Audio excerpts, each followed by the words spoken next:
خدي يا لولو، مين اللي بيخبط علينا دلوقتي؟ قومي شوفي مين يا لولو.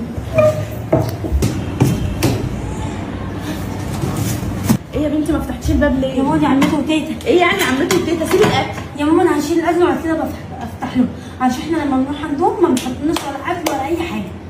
ايه يعني؟ عموما سيبي الاكل وروحي افتحي الباب، والحركه دي هنتكلم فيها بعدين يا لالي. حاضر يا ماما. حاضر. ايه يا اختي هتسيبينا واقفين ساعه على الباب؟ ايه الجمال ده؟ ايه الحلاوه دي؟ ما انت بتحبيها بقى يا ماما، حماتها بتحبها. فعلا حماتي بتحبني قوي. ما شاء الله ما شاء الله.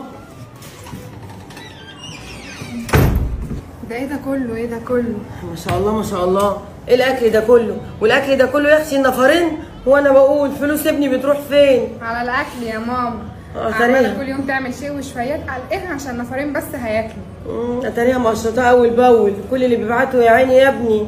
لا يا حماتي الاكل مش كتير ولا حاجه، وبعدين النهارده الجمعه يعني اجازه لولو.